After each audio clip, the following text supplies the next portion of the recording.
ఇప్పటం అంటే ఏదో మంగళగిరి విజయవాడ ప్రాంతాల్లో మధ్యలో ఉన్నటువంటి ఒక చిన్న పల్లెటూరే అనుకున్నాం. కానీ రాష్ట్ర రాజకీయాలనే కాదు, దేశ రాజకీయ ముఖ చిత్రాన్ని కూడా మార్చింది ఈ ఇప్పటం ప్రజలు. ముఖ్యంగా ఆంధ్రప్రదేశ్లో రాజకీయాలకు సంచలనంగా మార్చినటువంటి ఇప్పటం విషయం మనందరికీ తెలుసు. ముఖ్యంగా ఆంధ్రప్రదేశ్ ఒక ముఖ్యమైనటువంటి వ్యక్తిగా, ఒక శక్తిగా అందరినీ కలుపుకొని ఆంధ్రప్రదేశ్ భవిష్యత్తుకి పునాది పడింది కూడా ఈ ఇప్పటం నుంచి. పవన్ కళ్యాణ్ గారు అనే వ్యక్తి ప్రజల కోసం ఎంత బలంగా నిలబడతారో, ముఖ్యంగా ప్రజల సంతోషంలో ఆయన ఉండకపోవచ్చు ఏమో, కానీ ప్రజలకు కష్టం వచ్చిందంటే ఎంత ఫాస్ట్గా వస్తారో ఈ ఇప్పటం ఇన్సిడెంట్తో మనకి అందరికీ పరిచయం అయింది. ముఖ్యంగా ఇప్పటం ప్రజల తెగువ రాష్ట్ర రాజకీయాల్లో పెను సంచలనమే రేపింది. ముఖ్యంగా ఆంధ్రప్రదేశ్ ప్రజల ఆలోచన తీరును కూడా మార్చింది. ఇప్పటం ప్రజలు ఇప్పుడు ఆంధ్రప్రదేశ్ డిప్యూటీ సీఎం పవన్ కళ్యాణ్ గారి గురించి, ఆయన పనితీరు గురించి ఏమనుకుంటున్నారో, ఏం మాట్లాడుకుంటున్నారో తెలుసుకుందాం రండి. కూటమి గవర్నమెంట్ ఎలా అనిపిస్తుంది? ఏముంది, బ్రహ్మాండంగా ఉంది కూటమి గవర్నమెంట్, ఏం బ్రహ్మాండంగా. కొంతమంది ఇంకా వైసీపీ వాళ్ళు కొంతమంది నచ్చట్లేదు అంటున్నారు, అది అంటున్నారు. అంటుంటారు అవన్నీ పిచ్చి మాటలు. వారు చేసినప్పుడు కమ్మగా ఉంది, ఇప్పుడు లేదంటున్నా ఆయనకి. మీకు ఎట్లుంది? మేము చెప్పకూడదు, మా అభిప్రాయం మీరు చెప్తే మేము కూడా. మాకైతే బాగుంది. మరి అందరికీ బాగుందనే ఇప్పుడు చెప్పబోయేది. అంటే ఇప్పుడు వైసీపీ ఏంటంటే మేమే గతంలో బాగా చేసేవాళ్ళం అంటుంది. అంటే ఇప్పడానికి ఓ ప్రత్యేకత ఉంది. గతంలో పవన్ కళ్యాణ్ గారికి, మీకు ఈ ఇప్పటం ప్రజలకి ఏంటి, ఆయన ఎలా అనిపిస్తుంది? ఆయన మాట్లాడే మాటలకి తిరిగే ఉంది, బ్రహ్మాండంగా ఉంది. పవన్ కళ్యాణ్ ఏదైనా పవన్ కళ్యాణ్ ఏదైనా మన ఏ మాట మాట్లాడినా మనం బాగానే ఉంటుంది. బాగుందా? వార్తల్లో వింటున్నాం కదా, ఏది చేసినా ఎవరికి ఏది ఇయ్యాలా, ఏది మళ్ళీ ఏం చేయాలని ఆ మాటలు ఆయన పబ్లిక్ చెబుతున్నాడు అసలు. అంటే ఇన్ని సంవత్సరాల మన ఆంధ్రప్రదేశ్ చరిత్రలో ఇంత ఎక్కువగా నిధులు వచ్చింది లేదు. ఈ ఎవరిని చూసి వస్తున్నాయి అంటారు? నిధులు ఎట్ట వస్తున్నాయి అంటే మునుపు వాళ్ళు ఇచ్చారు కదా, వాళ్ళు ఇచ్చిన మీద మనం మిగులుగా ఇయ్యాలని వాళ్ళ ఆలోచన మీద చేసుకొస్తున్నారు. పవన్ కళ్యాణ్ కృషి ఏమైనా ఉందంటారు దీంట్లో? లేకుండా ఏం లేదు, ఆయన ఉంటేనే కదా. పవన్ కళ్యాణ్ నెంబర్ 1. అక్కడ ప్రధాని కూడా పవన్ కళ్యాణ్ ఏమంటున్నాయంటే, ఈయన పవన్ కాదు, ఇది ఒక పెద్ద బాంబు తుఫాన్ అని చెబుతున్నాడు అంతే. అది వేదమే, ఇక తిరుగులేదు ఆ మాటకి. ఇక్కడ కొంతమంది డిప్యూటీ సీఎంని దీన్ని డిప్యూటీ సీఎంలు ఇంత ముందు కూడా చూసాం, కానీ ఇలాంటి డిప్యూటీ సీఎంని ఎప్పుడైనా చూసామా? ఇప్పుడు లేదు. ఇంత మాత్రం డిప్యూటీ సీఎం అంటే ఏందో తెలియనటువంటి రోజుల్లో కూడా ఉన్నాయి. ఇవాళ డిప్యూటీ సీఎంకి ఎంత హోదా ఇచ్చాడో పవన్ కళ్యాణ్ వచ్చిన కాడి నుంచి, అంత గొప్పగా ఉంది, తిరుగులేదండి. అసలు పవన్ కళ్యాణ్ అంటే ఒక పెద్ద విప్లవంగా ఉంది అంతే, ఇక దానికి తిరుగులేదు. ఆయన ఎక్కడ మీటింగ్ పెడితే అక్కడ పొలాలు రేట్లు విపరీతంగా పెరిగిపోయి అసలు ఎవరికోళ్ళే ఉత్సాహంగా ఉన్నారు. అదివరకు ఏదన్నా అమ్మాలంటే అవును, జగన్ వచ్చినప్పుడు అసలు పొలం అడిగినోడి ఏడి. ఇక్కడ మీ ఊర్లో రోడ్డు వేసారు కదా, ఏమన్నా ఉపయోగపడిందా? ఏదిగా హెలికాప్టర్లు దిగుతున్నాయి కదా, రోడ్డు మీద హెలికాప్టర్లు తిరుగుతున్నాయి కదండి. అంటే అటుపక్క ఇటుపక్క మూసాడు, ఆడ అవసరంలా మనకి ఊళ్ళో దించుతారు హెలికాప్టర్లు. అందుకోసం అంటే రాష్ట్రంలో ఎక్కడా లేకుండా ఒకటి జగన్మోహన్ రెడ్డి గారి ఇంటి దగ్గర, 2 మా ఊళ్ళోనే దించుదామని, 2 మీ ఊర్లోనే ఉన్నాయి. వచ్చే పోయే వాళ్ళు అందరూ ఆడ 30 అడుగులు, 30 అడుగులు, ఏడేమాడు దేవసం చేసుకోవటానికి అంటున్నారు వెళ్ళిపోయి వచ్చేవాడు. మేము సార్ తొలిగా ఏం చెప్పామంటే, ఎక్కడైతే ఎడలు లేదో దాన్ని ఎక్స్టెన్షన్ చేయండి. రైతుల దగ్గర కొనైనా ఇక్కడ ఇస్తారు, కొనైనా ఇస్తారు, దాన్ని డెవలప్ చేయండి, అప్పుడు డెవలప్ అయ్యింది. ఇప్పటి ఇది 100 లింకుల రోడ్డుల్లో ఇక్కడ నువ్వు డెవలప్ చేసేది ఏముంది? లేనిపోయిన అడ్డాలు కట్టావు, కానీ ఈ అడ్డాలు కట్టిన కానీ ఒక 2 దెబ్బలు కూడా తగ్గింది. ఏది ఇదివరకు ఫ్రీగా, ఇప్పుడు బయటికి వెళ్ళాలంటే అటు ఇటు చూసి, బస్తీలో టౌన్లో చూసినట్టు చూసి వెళ్ళాలి. ఇప్పుడు కొద్దిగా ట్రాఫిక్ బాగా పెరిగిపోయింది, మహాయాతనగా ఉంది. ఇప్పుడు ముసలాముతగా దీని కింద పడతారేమో అన్నట్టుగా అనిపిస్తుంది. ఇది ఎందుకు? డెవలప్ అవసరం అందరికీ, అందరికీ అవసరమే. ఎవరు డెవలప్కి వ్యతిరేకమే కాదు, చేసిన దానికి ఎవరు ఏమనరు. ఇప్పుడు మనకు అవసరం అయితే పగలగొట్టు, ఎవడు కాదంటాడు. అవసరం లేని దాన్ని పగలగొట్టారు కదా, అంటే ఇది కక్షపూరితంగానే అంతే. నిజంగానంటే చాలా మంది ఇప్పుడు రోడ్డు ఆడకు పోసావు, గోళ్ళు ఏడుండయి గోళ్ళు ఏడకుండా దాన్ని నువ్వు ఆ గోడ కాలువ పోతే ఆ కాలువలో కాలువకి నువ్వు వేచింది ఏం ఏడ్చా? మీ ఇంటి గోడకు మీ ఊర్లో ఈ గోడ కూల్చారని మొత్తం ప్రభుత్వాన్ని కూల్చేశారు మీరు కూడా. కోలవద్దు మరి అట్లాంటప్పుడు అన్యాయంగా చేసావు. కాలువ ఏడే మరి ఈ కాలువలో మళ్ళీ కాలువ వేచావు. ఈ దెబ్బకి రాష్ట్రం మొత్తం పోయింది. మాకు అమెరికా దాకా పోయిందిలే. ఈ కాలువలు అనేది లోగడ పల్లెటూరు చిన్న గ్రామం అండి. ఇప్పుడు ఇనామినేషన్గా ప్రెసిడెంట్ ఎలక్షన్ వస్తే మేము ఒకళ్ళని ఎన్నుకుంటాం ఒకే మాట మీద. అప్పుడు ఇనామినేషన్గా ఆ రోజుల్లో 5 లక్షలు ఇచ్చారు. ఆ 5 లక్షలు 2 సంవత్సరాలు 2 టర్న్లు నుండి 2 టర్న్లు కూడా 2 ఏపల కాలువలో డ్రైనేజ్ కట్టించాం. దాన్ని వచ్చి ఏందో వీళ్ళు వాడేసి మళ్ళీ దాంట్లోనే కట్టారు. ఏందో మేమేం చెబుతామంటే ఎడల్పు లేని కాడ ఎక్స్టెన్షన్ చెయ్యండి, అందరికి ఉపయోగం. ఇక్కడ ఎందుకు అనవసరంగా ఈ గోళ్ళ పడేయటం? మీరేదో ఆయన మాకు ఎక్కడెక్కడ కూడా ఆయనకి మీటింగ్ పెట్టడానికి ఇవ్వలేదండి. మమ్మల్ని అడిగారు, మేము ఇచ్చాం, మాకు తెలిసి కాదు ఇచ్చాం. ఆ ఇచ్చే వరకు ఆ డెవలప్ ఏదో చూపిస్తున్నారు, అందరికి ఉపయోగంగా ఉంటుంది. అంతేగాని మేము వేరే ఉద్దేశంతో కూడా కాదు. అందరూ ఊరంతా ఒకే మాట మీద ఉండేవాళ్ళం ఇదివరకు. ఇప్పుడు 2-3 పక్కీలుగా అటు 10 మంది ఇటు 10 ఏదో రకరకాలుగా ఉంటున్నారు, అంతేగాని ఏమీ లేదు. నిజంగా అంటే గతంలో ఇప్పటం అంటే ఎవరికి తెలియదు. నిజంగా ఇప్పటాన్ని ఇప్పుడు రాష్ట్రం మొత్తం రెండు తెలుగు వాళ్ళ రాష్ట్రాలు ఎక్కడున్నా కూడా ఇప్పటం అంటే ఒక బ్రాండ్ అయిపోయింది. పిఠాపురం ఎలాగో రాష్ట్ర రాజకీయాల్ని మొత్తం మార్చేసిన ఒక ఘటన ఇప్పటి నుంచే స్టార్ట్ అయింది. అవునా బాబాయ్? ఇప్పటి మాసిగా త్రూ అవుట్ మనకు ఆంధ్రప్రదేశ్ మొత్తం డెవలప్ కావటం మా ధ్యేయం అండి. ఈ ఒక్క ఊరే కదా, అంతా డెవలప్ చేస్తాడు పవన్ కళ్యాణ్ గారు కనుకుంటే. ఇక్కడ అందరిలో కల్లా ముఖ్యమంత్రి గారికి ఏళ్ళకి ఏదో ఒక రకంగా పెట్టి వాళ్ళని చేల్చాలనే ప్రయత్నాలు వాళ్ళకు ఉన్నాయి. ఆ ప్రయత్నాలు సాగవన్నీ విఫలమైపోతాయి. గ్యారెంటీగా ప్రధాని మోడీ గారు పవన్ కళ్యాణ్ మీద దృష్టి పెట్టాడు. ఈయన పోయి 1 అడుగు 2గా ఎత్తున్నారు ఇప్పుడు ఆంధ్ర రాష్ట్రానికి. అసలు ఎక్కడ దాకేందుకు ఇప్పుడు పట్టణం ఇది రాజధాని కావాలని ఈయన వెళ్తే అన్ని వేల కోట్లు ఇస్తున్నారు. దాని గుండా ఎంత డెవలప్ ఉంది, అందరికీ సౌఖ్యం ఏర్పడేట్టుగా చూస్తున్నారు. చంద్రబాబు మంచి విజన్ ఉన్న మనిషి, అది కనిపెట్టింది పవన్ కళ్యాణ్. తాను రాకతలికే ముఖ్యమంత్రి. ఎట్టి పరిస్థితుల్లో కూడా ఆయనకి అవకాశం ఉన్నా కానీ పవన్ కళ్యాణ్ గారికి చంద్రబాబు గారినే చేయాలనుకున్నారు. ఆయనకి సర్వీస్ అభిమానం, తర్వాత ఆయనకు అనుభవజ్ఞుడు. 2-3 పర్యావరణ చేశాడుగా సీఎంగా. ఆ చేశాడు, అనుభవం ఉండేవాళ్ళు చేస్తేనే దానికి డెవలప్ ఉంది. అనుభవం లేనివాడు చేస్తే మన జగన్ గారు చేసినట్టుగా ఉంటుంది. ఆ టైంలో పవన్ కళ్యాణ్ గారిని నమ్మారా? ఇలా చంద్రబాబు గారిని సీఎంగా చేస్తాను, మీరు నన్ను నమ్మండి అని చెప్పినప్పుడు పవన్ కళ్యాణ్ మాట్లాడే ప్రతి అక్షరం పొర్లు పోల. ఇప్పటికి అప్పటికి రేపు కూడా అంతే ఇది, దానికి తిరుగులేదు అంతే. అంటే ఆ టైంలో ఇదేంటిది, ఈయనకి అవకాశం ఉంటే ఈయన సీఎం అవ్వాలి కానీ ఆయన నవ్వమంటున్నారు ఏంటి అని ఏమన్నా అనుకున్నారా? ఆయనకు అనుభవం ఉంది కనుక ఆయన కింద నేర్చుకొని దేశం మన ఆంధ్రప్రదేశ్ డెవలప్ కావాలనేది ఏమి, కానీ పవన్ కళ్యాణ్కి వ్యక్తిగతంగా ఏమీ లేదు. ఆయనే ఇవాళ కావాలంటే ప్రధాని తీసుకెళ్ళి ఏదో మంచి పదవి ఇస్తాడు, ఏ రాజ్యసభ సీటుగా కూడా ఇస్తాడు. కానీ ఆయన పదవులకు ఆశించాల, డెవలప్ కావాలి ప్రతి ఒక్కళ్ళు. ఆయనకి అసలు డబ్బు లెక్క ప్రకారం వాళ్ళకి డబ్బు ఇవ్వాలి కదా, ఆ డబ్బు కూడా నాకు అక్కర్లేదు, పేదలకి ఇవ్వమంటున్నాడు. ఇంకా ఈ డబ్బులు కూడా ఇచ్చేస్తున్నాడు.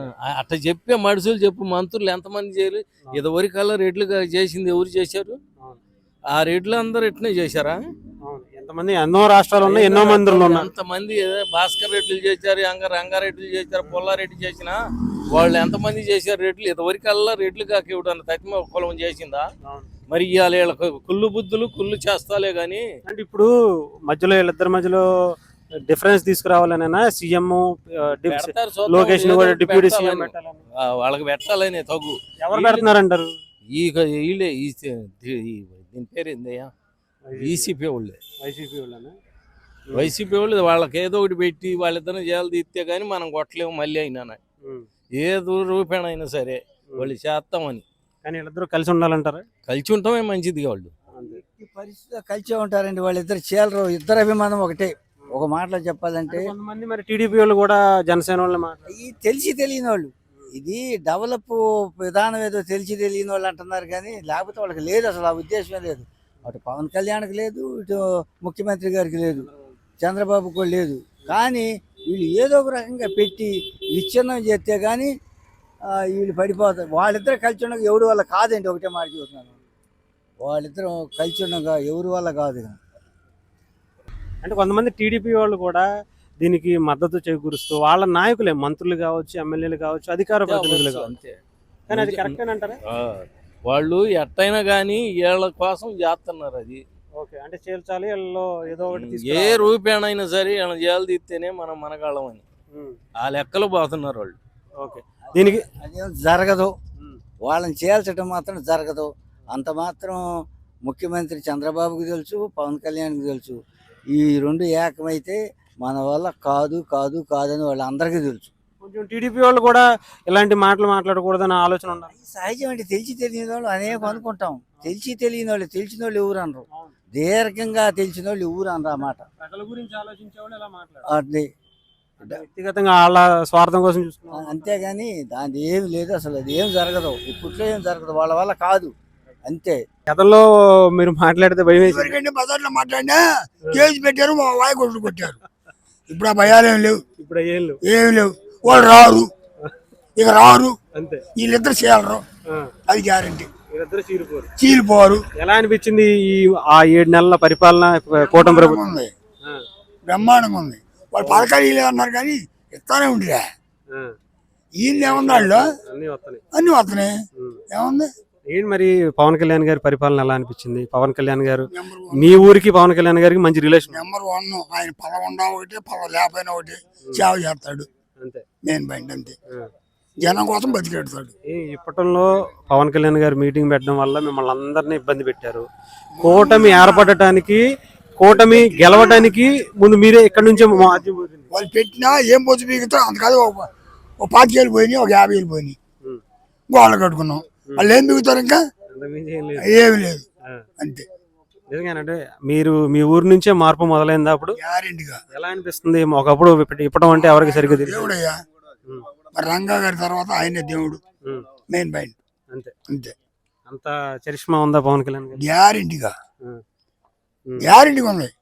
చంద్రబాబు నాయుడు ఈయన చేయరు, వాళ్ళు ఎన్ని పిత్రులు అంతే, గ్యారెంటీగా. వాళ్ళు ఏం చేయలేరు, అసలు ఇక రారు. ఒక్కడే ఉంటాడు వాళ్ళలో, ఆయన ఒక్కడే కూర్చొని చేసుకుంటాడు. జగన్మోహన్ రెడ్డి గారు అందులో కూర్చొని చేసుకుంటాడు, అంతకంటే ఏం లేదు. మొత్తం అందరూ పార్టీ నుంచి కూడా వచ్చేస్తున్నారు, ఆయన సీఎం అవడానికి వాళ్ళు కూడా నమ్మేశారంటారా? గ్యారెంటీగా. ఎవడు ఉంటాడండి, ఎవరు ఉండరు, గ్యారెంటీ. అంతే, అసలు ఉన్నాడు ఇక్కడ, వెళ్ళిపోతాడు. బాగుంది పరిపాలన. పవన్ కళ్యాణ్ లాగా ఇంతకు ముందు ఎప్పుడన్నా ఎవరన్నా చేశారు ఇలాగా? అసలు ఈ కూటమి చేసినట్టు ఎవడు చేయలేదమ్మా. ఇంతకుముందు చంద్రబాబు నాయుడు కూడా చేయలే. ఈయన కలిసినాక అన్ని జాగ్రత్త చేసుకుంటున్నారు. అన్ని నిధులు వస్తున్నాయంటే ఎవరి వల్ల అంటారు? గ్యారెంటీగా. ఇప్పుడు అంతకుముందు పింఛను 5వ తారీఖు 6వ తారీఖు ఇచ్చేవాళ్ళు. ముసలి వాళ్ళు ఉన్నారు, పాలు పోసుకుంటారు. ఇప్పుడు తిరన్నా 1వ తారీఖు ఇయ్యాలి వాళ్ళకి, 2వ తారీఖు ఇస్తాం, 10వ తారీఖు ఇస్తున్నారు. ఆ పాలు పోయేవాడికి ఆ ముసలమ్మ బియ్యం రావు, చస్తున్నారు. ఇప్పుడు 31వ తారీఖు 1వ తారీఖు గ్యారెంటీగా. 31 ఉందనుకో, ఆదివారం వచ్చిందనుకో 30వ తారీఖు ఇస్తున్నారు. ఇంటికి వచ్చి ఇస్తున్నారా, వెళ్ళి తీసుకుంటారు? ఇంటికే. మళ్ళీ మన ఇంటికి వెళ్ళామనుకో మళ్ళీ ఫోన్ చేస్తారు, పొలాన్ని ఉంటే వస్తాం, వచ్చి ఇస్తున్నారు. బాగుందా? ఇప్పుడు ఇంత ముందు కేంద్రం నుంచి ఏమీ రావట్లేదు అంటున్నారు, ఇప్పుడు తెచ్చుకుంటున్నారా? బ్రహ్మాండంగా. మోడీ పరిపాలన కూడా నెంబర్ 1 ఉందయ్యా, గ్యారెంటీగా. బాగుంది. ఈ ప్రభుత్వం ఉండాలంటారా? గ్యారెంటీగా ఉండాల్సిందే. అసలు ఈ 20 సంవత్సరాల దాకా డోకా లేదు, అంతే, గ్యారెంటీగా. Right Babu, thank you.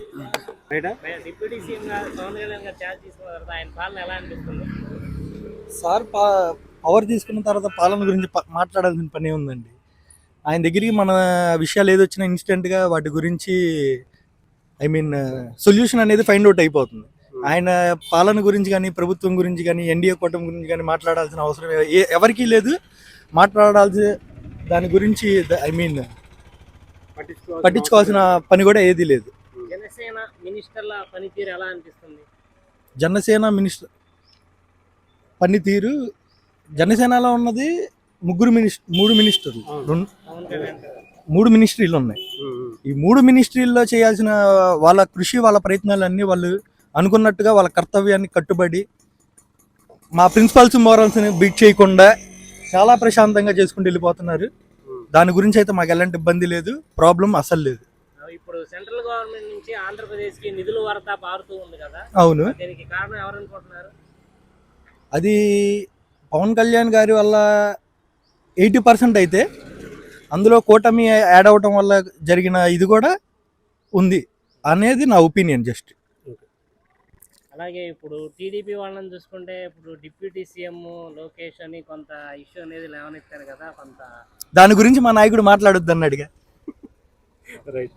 కానీ అంటే పవన్ కళ్యాణ్ గారికి ఇప్పటానికి ఒక మంచి అవినాభావ సంబంధం ఉంది. అంటే నిజంగా రాష్ట్ర రాజకీయాలను మలుపు తిప్పిన ఇప్పటం ఇన్స్టిట్యూట్ కావచ్చు, ఇప్పటం ప్రజల మాటలు కావచ్చు. ఇప్పుడు ఎలా అనిపిస్తుంది ఆయన అలా ఆ రోజు అప్పుడు చూసినప్పుడు ఇప్పుడు చూసినప్పుడు ఎలా ఉంది? అన్న, పవన్ కళ్యాణ్ మా ఊరిని ఓన్ చేసుకున్న పర్సన్ ఆయన. సో ఆ రోజుకి ఈ రోజుకి ఆయన పెట్టుకున్న విశ్వాసాన్ని మేము కోల్పోలేదు, ఆయన మా మీద పెట్టుకున్న నమ్మకాన్ని ఆయన కోల్పోలేదని మేము భావిస్తున్నాం. దీని కారణంగా పవన్ కళ్యాణ్ గారికి ఏ కష్టం వచ్చినా ఏ ఆపద వచ్చినా ఆయన ప్రతి విజయం వెనక మేము ఉంటాము, అపజయం వెనక మేము నిలబడతాం. అలాగే మా ఊరికి ఏ ఆపద వచ్చినా ఆయన మా వెంట ఉండి నడిపిస్తాడు అని మేము భావిస్తూ ఆయనకి మేము ఎప్పుడు కృతజ్ఞత తెలుపుకుంటూ ఉంటామని మేము చెప్పుకుంటాం. ఇప్పుడు అంటే అప్పుడు మీరు అనుకున్నారా ఇప్పటానికి నిజంగా ఇంత పేరు వస్తుంది? అప్పుడు జస్ట్ ఏదో ఇప్పడం అంటే పేరు కూడా సరిగ్గా ఎవరికి తెలియని పరిస్థితి. ఇప్పుడు నిజంగా తెలుగు రాష్ట్రాల్లో ఉన్న చాలా మందికి ఇప్పడం ఒక ఇన్సిడెంట్ కావచ్చు, పవన్ కళ్యాణ్ గారు పెట్టిన మీటింగ్ కావచ్చు, చాలా మందికి తెలిసిపోయింది. ఇప్పుడు ఎలా అనిపించింది? అయితే అన్న, మా ఊరు పేరు చెప్పుకోవాలంటే ఒకప్పుడు ఎవరికి తెలిసేది కాదు. పలానా మంగళగిరి దగ్గర లేదంటే కేఎల్ యూనివర్సిటీ నియర్ బై అని చెప్పుకోవడం జరుగుతూ ఉండేది. అలాంటిది కళ్యాణ్ బాబు గారు మా ఊరు వచ్చి ఎప్పుడైతే మీటింగ్ పెట్టారో ఆ రోజు దేశవ్యాప్తంగా తెలిసింది. ఎప్పుడైతే మా ముఖ్యమంత్రి మన మీదకి వచ్చి ఇచ్చేసాడు, ప్రపంచం అంతా తెలిసిపోయింది. ఇంకో విషయం ఏంటంటే, మా ఊరు అనేది పక్క ఊరికే తెలియంది. కళ్యాణ్ బాబు గారు మా ఊరికి వస్తారని మేము ఆలోచించకుండా జరిగిన పరిణామం ఈరోజు అది రాజకీయ చరిత్ర రూపురేఖని మార్చేసింది. అంటే రాష్ట్రంలోనే కాదు, దేశంలో కూడా అటు మోదీ గారు నిలబడ్డారన్నా, ఈరోజు ఇక్కడ చంద్రబాబు గారు ఉన్నారన్నా, పవన్ కళ్యాణ్ గారు డిప్యూటీ సీఎం అయ్యారన్నా, ఆ ఒక్క ఇన్సిడెంట్ అంటే ఆయన ఏమంటారు చాలా దారుణమైనటువంటి పరిపాలన ఆ రోజు ఇక్కడ చూసాం. మీ ఇళ్ళు కూల్చేయటం, మిమ్మల్ని ఇబ్బంది పెట్టడం, మళ్ళీ పవన్ కళ్యాణ్ గారు వెంటనే ఇక్కడికి రావటం అనేదాన్ని మీకు నిజంగా అప్పుడు అనిపించిందా అసలు ఎంత ఇష్యూ జరుగుతుంది, రాష్ట్రంలోని ఎంత పరిణామాలు చోటు చేసుకుంటే ఎంత చేంజ్ అవుతుంది అని? అంత మేము ఊహించలేదన్న. కళ్యాణ్ బాబు గారు వస్తారని కూడా మేము అనుకోలేదు. ఆయన చెప్పిన మాటలే మా స్ఫూర్తి. ఫస్ట్ థింగ్, ఆయన మా వెంట ఉన్నాడు అని మేము అనుకున్నాం కాబట్టే మేము మా ఊర్లో స్థలాలు ఇవ్వడానికి కానీ, సభకి లేదు అంటే ఇన్ని జరుగుతున్న దాన్ని ఎదురు నిలబడి మాట్లాడటానికైనా, ఏదైనా పాత ప్రభుత్వంలో అన్ని ఊర్లు భయపడ్డాయేమో లేదో తెలియదు కానీ మా ఊరైతే భయపడలేదు. భయపెడదామని చూసినా మేము అంత అవకాశం ఇవ్వలేదు. అదన్న దీనికి కారణం అయితే కళ్యాణ్ బాబు గారు. కళ్యాణ్ గారు చెప్పిన ప్రతి మాట ఆయన మీద నమ్మకం ఉందా? 100 to 100% అన్న. ఆయన మాకు ఏది చెప్తే అదే వేదం, అదే వాగు మాకు. అంటే ఆయన ప్రతి మాటకి అంటే చంద్రబాబు గారిని సీఎం చేయమని అడిగారు. ఆయన వ్యక్తిగతంగా కూడా ఆలోచించుకోకుండా అటు పవన్ కళ్యాణ్ గారు ఆయనకు అవకాశం ఉన్నా కూడా చంద్రబాబు గారు కావాలన్నారు. ఓకే అని మీకు అనిపించింది, ఈయన సీఎం చేస్తామంటే ఆయన చేస్తున్నారని అనుకున్నారా? ఫస్ట్ థింగ్ ఏంటంటే, కళ్యాణ్ బాబు గారు ఏ నిర్ణయం తీసుకున్నా దానికి మేము సరెండర్ అయ్యే ఉంటాం. ఆయన సీఎం అవుతానన్నా మాకు ఇష్టమే, ఇంకొకరిని సీఎం చేస్తామన్నా మాకు ఇష్టమే. దాని గురించి ఇబ్బంది ఏం లేదు. కానీ పర్సనల్గా మా అభిమానులకి కళ్యాణ్ బాబు గారే సీఎం. ఇప్పటికే ఆయన మాటకి మేము గౌరవిస్తాం. మా పరంగా అయితే కళ్యాణ్ బాబు గారే సీఎం. నిన్న ఒక లెటర్ రిలీజ్ చేశారు, అప్పుడు ఏమన్నా బాధపడ్డారా? ఇలా చేస్తున్నారు, ఇలా వద్దు అని చెప్పి ఆయన ఒక లెటర్ రిలీజ్ చేసినప్పుడు మాట్లాడద్దు అన్నప్పుడు? టు బి ఫ్రాంక్, ఆ లెటర్ నేను చూడలేదన్నా. దాని గురించి నాకు అప్డేట్ లేదు. సో దాని గురించి నాకు అంత ఐడియా లేదు. రేపు మార్చి 12, 13, 14 ప్లేనరీ ఏర్పాటు చేస్తారు కదా, దీనిపై మీ అభిప్రాయం ఏంటి? ఎలా ఉండబోతుంది అంటారు? ప్లేనరీలకి ఈ ప్లేనరీకి ఏమన్నా తేడా? ఆవిర్భావ దినోత్సవం దాని గురించి మాట్లాడాల్సిన పని ఏం లేదన్నా, ఇంకెక్కేస్తుంది. అంటే 2 సంవత్సరాల క్రితం ఇక్కడ జరిగింది, 3 ఏళ్ల క్రితం. ఇంకొక మళ్ళీ 3 సంవత్సరాలు తిరిగేటప్పటికి ఎన్డీఏ కూటమి స్థాపించిన తర్వాత మొదటిది ఆవిర్భావ సభ. దాని గురించి వాళ్ళు తీసుకున్నంత కేర్ఫుల్నెస్ కానీ దాని గురించి ఆలోచించేంత స్థాయి అయితే నాది కాదు. వాళ్ళు తీసుకోవాల్సిన చర్యలు వాళ్ళు తీసుకుంటారు, వాళ్ళు ఇవ్వాల్సిన రిక్వైర్మెంట్స్ వాళ్ళు ఇస్తారు.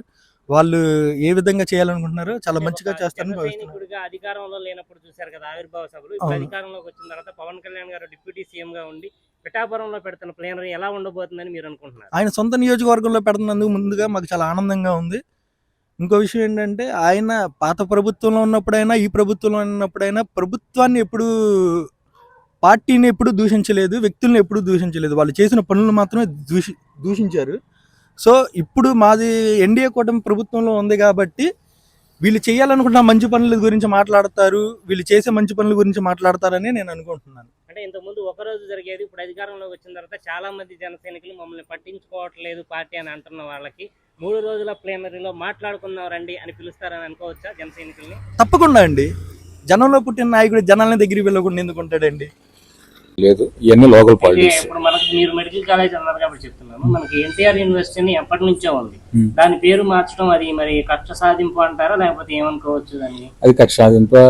ఎన్టీఆర్ యూనివర్సిటీ పేరు మార్చాడు కదా, వైఎస్ఆర్ యూనివర్సిటీ అని పెట్టారు. అంబేద్కర్ విద్యా అవి మార్చకూడదండి, అది తప్పది. ఎందుకంటే ఎన్టీఆర్ ఒకటి అలాంటి మనకి పైకి కనిపించేవి 2-3 అయినా కనపడినవి చాలా చేశారు అని కనపడిన ఎన్ని చేశారు? జగన్ ఓడిపోవడానికి కారణం అంటున్నారు. ఇలా జగన్ ఓడిపోవటానికి కాను ల్యాండ్ టిల్టింగ్ యాక్ట్ ఒకటి, ప్రభుత్వ ఉద్యోగులకి పిఆర్సీ ఏదో ఇస్తానన్నాడు, ఇస్తానల్లా, నేను ఇవ్వనన్నాడు.